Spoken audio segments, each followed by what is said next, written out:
ধর্মনগর জেলা কংগ্রেস ভবনে যুব কংগ্রেসের উদ্যোগে একটি সাংবাদিক বৈঠক অনুষ্ঠিত হয়েছে। এই বৈঠকের মূল বিষয় ছিল সর্বভারতীয় যুব কংগ্রেসের উদ্যোগে আয়োজিত ইয়ং ইন্ডিয়া কি বল কর্মসূচি। এই কর্মসূচির জন্য ত্রিপুরা রাজ্যের দুজন ইনচার্জ নিযুক্ত হয়েছেন, তন্ময় ধর এবং রাকেশ দাস। ধর্মনগর জেলা কংগ্রেস ভবনে আয়োজিত অনুষ্ঠানে তন্ময় ধর ও রাকেশ দাসের পাশাপাশি উপস্থিত ছিলেন ত্রিপুরা প্রদেশ যুব কংগ্রেসের সভাপতি নিরুপম দে এবং 7টি বিধানসভা কেন্দ্রের যুব কংগ্রেস সভাপতিরা।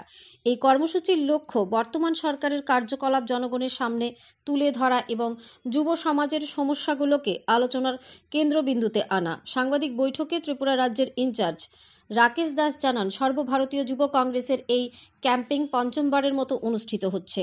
কর্মসূচির মূল উদ্দেশ্য হল বর্তমান ডাবল ইঞ্জিন সরকারের প্রতিশ্রুতি ও বাস্তব কাজের মধ্যে ফারাককে জনগণের সামনে তুলে ধরা। রাকেশ দাস উদাহরণ দিয়ে বলেন, 2014 সাল থেকে বর্তমান পর্যন্ত সরকারের দেওয়া 2 কোটি চাকরির প্রতিশ্রুতির বিপরীতে মাত্র 7,22,311 জন চাকুরি পেয়েছেন। তিনি যুব সমাজকে অনুরোধ জানান 60 সেকেন্ডের ভিডিওর মাধ্যমে সরকারের কর্মকাণ্ড তুলে ধরতে। ত্রিপুরা রাজ্যের যুবক যুবতীরা নেশা নয়, চাকরি চায়, এ বার্তাও তিনি জোরালোভাবে তুলে ধরেন। ত্রিপুরা প্রদেশ যুব কংগ্রেস সভাপতি নিরুপম দেব বলেন, বর্তমান সময়ে যুব সমাজ সন্ত্রাস ও নেশার দিকে ধাবিত হচ্ছে, যা দেশের ভবিষ্যতের জন্য অত্যন্ত ক্ষতিকর। তিনি আশা প্রকাশ করেন, ইয়ং ইন্ডিয়া কি বল কর্মসূচি যুব সমাজকে সঠিক পথে ফিরিয়ে আনতে কার্যকরী ভূমিকা পালন করবে। এই সাংবাদিক বৈঠকে যুব কংগ্রেসের নতুন উদ্যোগকে শক্তিশালী প্রচার করার এক গুরুত্বপূর্ণ পদক্ষেপ হিসেবে চিহ্নিত করা হয়েছে। ধর্মনগর থেকে নিজস্ব প্রতিনিধির রিপোর্ট, আরই ধর্মনগর। ধর্মনগর জেলা কংগ্রেস ভবনে আগত সকল সাংবাদিক বন্ধু এবং সকলকে দলের পক্ষ থেকে সংগ্রামী অভিনন্দন। আজকে সর্বভারতীয় যুব কংগ্রেসের যে ক্যাম্পেইনিং চলছে পঞ্চমবারের মতো ইয়ং ইন্ডিয়া কি বল, তার আগেও 4 বার এই ভারতবর্ষের মাটিতে সর্বভারতীয় যুব কংগ্রেস এই ক্যাম্পেইনিংটা বরাবরই চালু করে থাকে।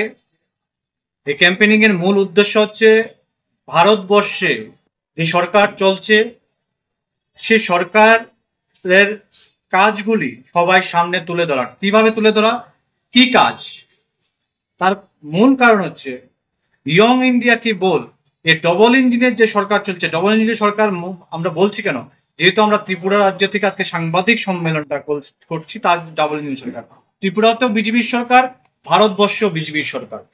এই দুই বিজেপির ডাবল ইঞ্জিনের সরকার যারা বলেছিলেন 2 কোটি চাকরি বছরে দেবেন, সেখানে দেখা গেছে 2014 সাল থেকে আজকে পর্যন্ত 20 মিলিয়ন সরকারি চাকুরির জন্য যারা যুব সমাজ অ্যাপ্লিকেশন সাবমিট করেছেন সরকারের কাছে, তার মধ্যে 7,22,311 জন মাত্র চাকরি পেয়েছেন, যা 1000-এ 3 জন, মানে 0.3% অনুপাতিক হারে। যারা বলেছিলেন 2 কোটি চাকরি দেবেন, সেই জায়গায় মাত্র 0.3%-এর নিচে চলে গেছে চাকরির দেওয়ার অনুপাত।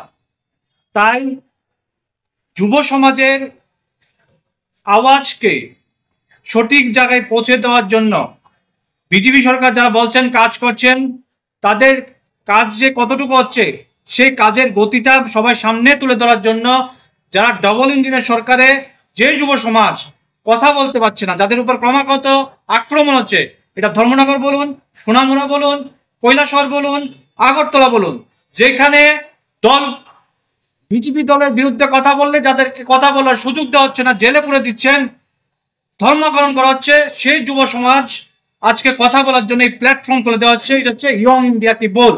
তার সঙ্গে আরেকটা ক্যাম্পেইনিং চলছে নেশা নিহি নকরি দাও, মিনস আমি নেশা চাই না, আমি চাকরি চাই। যারা 2000 কোটি চাকরি 2 কোটি চাকরি দিবেন বলেছিলেন, ভারতবর্ষে গোটা ভারতবর্ষ সমেত ত্রিপুরাকে পরিণত করেছে। আজকে আপনারা দেখতে পাচ্ছেন ত্রিপুরা রাজ্যে 2018 সালে নতুন সরকার হওয়ার পর থেকে কি হারে ফরেন লিকারের সব, মানে মদের দোকান চালু হয়েছে।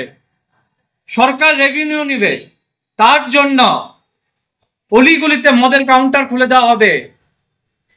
ড্রাগসের নেশায় বুদ্ধ হয়ে আছে ছাত্রছাত্রীরা, তার কোনো আজ পর্যন্ত সেই ছাত্রছাত্রীদেরকে ড্রাগস থেকে বাঁচানোর কোনো ক্যাম্পেইনিং নেই সরকারের পক্ষ থেকে। কিভাবে তাদেরকে রেহাই দেওয়া যায়, কিভাবে সেই কোনো কিছু না করে আজকে তাদেরকে নেশার সাগরে ডুবে দেওয়া হচ্ছে। শুধু তাই নয়, যারা আপনারা জানেন গত কিছুদিন আগেও আমি গত একটা প্রেস মিট সোনামুড়ায় ছিল, সেখানেও বলেছিলাম যে সোনামুড়ায় একটা প্রোগ্রাম ছিল, মাননীয় মন্ত্রীকে ছিলেন একটা প্রোগ্রামে, রাজ্যের ট্রান্সপোর্ট মন্ত্রী। ওখানকার বিধায়ককে জিজ্ঞেস করলেন, আঙ্গুল দিয়ে দেখালেন যে এটা কিসের চাষ চলছে। বিধায়ক বলছেন কোনো চাষ নয়, কিন্তু দেখা যাচ্ছে এখানে গাঁজা খেতে চাষ চলছিল। বিধায়ক বলছেন কিছু না, মন্ত্রী বলছেন কিছু না কিছু আছে। তাদের দলের মন্ত্রী বলছেন ওখানে 2 নম্বরে কাজ চলছে, বিধায়ক বলছেন কিছু না।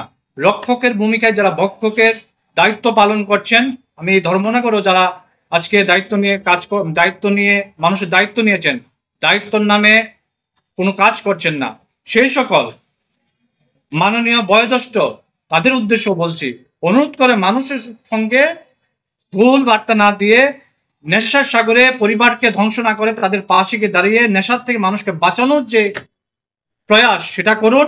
এবং সেই প্রয়াসের সঙ্গে আমি যুব সমাজকে বলবো, আপামর ধর্মনগর জেলার যুব সমাজকে, আপনারা বেরিয়ে আসুন।